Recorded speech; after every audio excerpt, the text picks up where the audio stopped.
안녕하십니까. 오하여 반갑습니다. 한 가지 보여줄 게 있는데요. 이게 무엇일까요? 샘의 깃털입니다. 진짜일까요? 가짜일까요? 정답은 진짜입니다. 그래서 제가 손으로 잡기가 조금 거북해서 이렇게 잡고 있는데 며칠 동안 제가 사는 곳에 이렇게 검정색 큰 새들이 5-6마리 정도가 계속 몰려와서 날아다니고 응가도 하고 그러고 있는 상황이었었어요.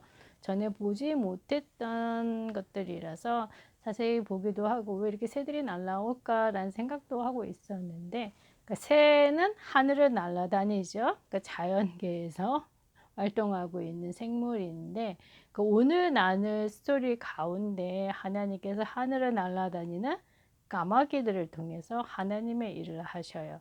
그 일은 다름 아니라 하나님의 사람인 선지자 엘리야를 돕도록 하나님이 까마귀를 보내게 되어집니다. 엘리야에게 무슨 일이 있었길래 하나님이 자연계를 움직이셔서 그 일을 하셨는지 우리가 스토리를 통해서 확인해 보도록 할게요. 그러니까 엘리야는 북쪽 이스라엘에서 활동한 선지자였습니다. 그러니까 이스라엘이 솔로몬 이후에 두 나라로 나눠지잖아요. 북쪽, 남쪽. 그래서 북쪽은 북이스라엘, 남쪽은 유다가 중심이 되어졌기 때문에 남유다 그렇게 얘기를 하죠. 그래서 성경은 우화가 읽으실 때 이스라엘이라고 하면 북쪽, 유다라고 하면 남쪽으로 보시면 됩니다. 북이스라엘은 굉장히 심각했습니다. 왜냐하면 하나님이 가장 싫어하는 그 우상 숭배를 나라 전체가 할 만큼 굉장히 영적으로 어려운 상황이었었는데, 그 우상 숭배를 주도적으로 하는 사람이 바로 왕이었었죠. 그 대표적인 인물로 아합. 자, 아합에게 있어서 가장 큰 힘이라고 하면 다름 아니라 그의 와이프인 이세벨이죠. 이세벨은 시돈 왕의 딸 예발의 딸입니다. 우상 숭배에 철저하게 하는 사람이었었고, 어느 정도 영적으로 힘이 있었냐면 뒤에서 아합을 조종할 만큼, 그러니까 아합은 모든 일들을 이세벨의 결정에 의해서 하게 되어지죠. 그리고 정말 심각하게 바알이라고 하는 우상을 가지고 들어오게 되어집니다. 하나님도 믿었다, 바알도 믿었다, 섞는 거죠. 근데 더 중심축에는 그러니까 바알을 섬기고 있었죠. 왜냐하면 그 뒤에 이세벨이 있었기 때문인데요. 자, 그런 영적으로 어려운 상황들 속에서 하나님이 그냥 내버려 두지는 않으시잖아요. 자, 그래서 하나님이 선지자 엘리야를 보내셔서 바알로 하여금 아합으로 하여금 지금 아합이 무슨 일을 하고 있는지 우상 숭배하지 못하도록 많은 경고의 메시지를 보내시는데, 아합은 듣지 않지요.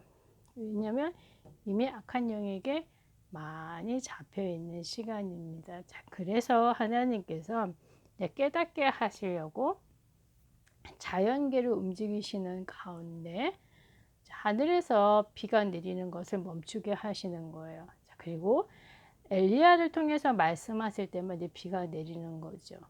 그러니까 하나님의 엘리야를 통해서 그 부분들을 보여주시는데, 그러니까 비가 내리지 않게 되어지면 식물들이 자라지 못하잖아요. 그럼 그 식물들을 먹는 동물들이 살 수 없죠. 자, 그리고 이제 결국은 이제 물이 없어지는 것이기 때문에 사람 또한 살 수 없게 되어지는 겁니다. 그래서 자연계의 문제가 오면 결국 가장 크게 타격을 받는 것은 사람들이죠.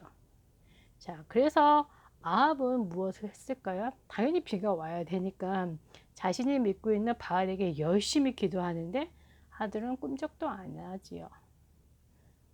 가짜잖아요. 가짜가 어떻게 자연계를 움직일 수 있겠어요? 그러니까 자연을 움직일 수 있는 분은 딱 한 분, 그것을 만드신 하나님 외에는 그 어떤 것도 말을 듣지 않습니다.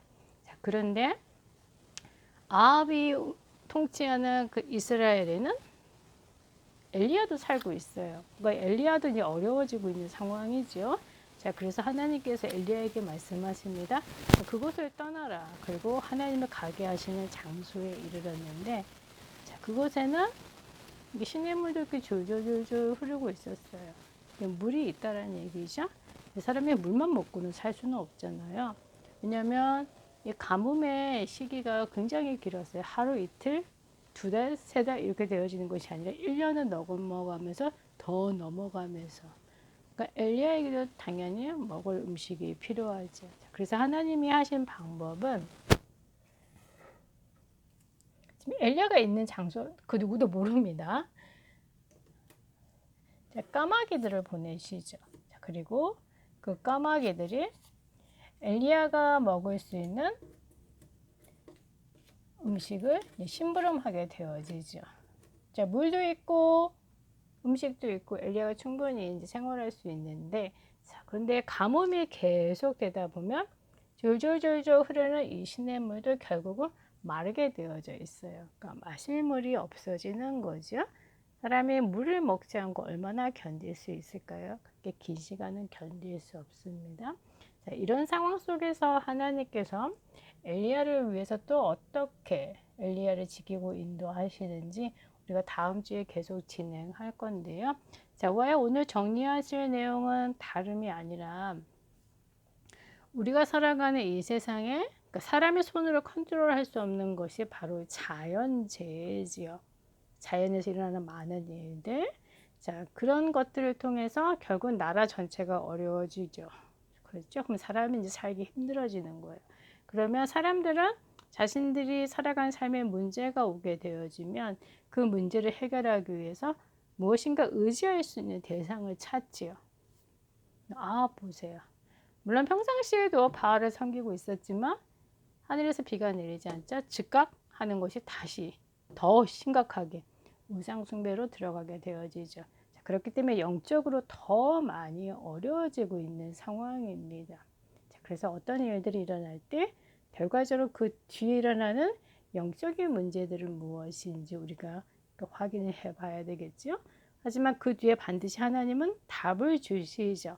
그 답의 내용은 오늘 내용을 통해서도 확인하셨듯이 하나님께서 그 엘리야를 통해서 이 우상 숭배하지 말라라고 하는 거예요. 하나님께 돌아오라고 계속 경고의 메시지를 주시죠. 못 알아들으면 자연재해를 통해서라도 하나님은 하나님의 백성이 돌아올 수 있는 통로들은 계속 만들어 주셔요. 하지만 못 깨달는 사람들이 있고 또 그 가운데 하나님의 은혜로 하나님 주신 힘으로 그 힘든 상황들을 통과하는 사람들이 있죠. 바로 이제 하나님의 자녀들인데요.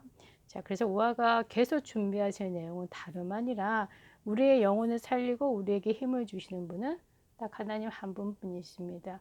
그 하나님께서 말씀을 통해서 우리에게 참된 힘을 주시죠. 자, 그래서 우리가 말씀을 읽을 때 또한 들을 때 암송하고 준비하는 모든 과정들 속에 말씀을 통해서 힘을 주시는 성령께서 역사하십니다. 와, 이번 주에 성령 충만 어떻게 누리셨나요? 자, 그 비밀 갖고 계속 응답 확인하시고요. 자, 다음 주에 또 하나님께서 엘리야를 위해서 어떤 기적을 준비하셨는지 또 확인해 보도록 하겠습니다.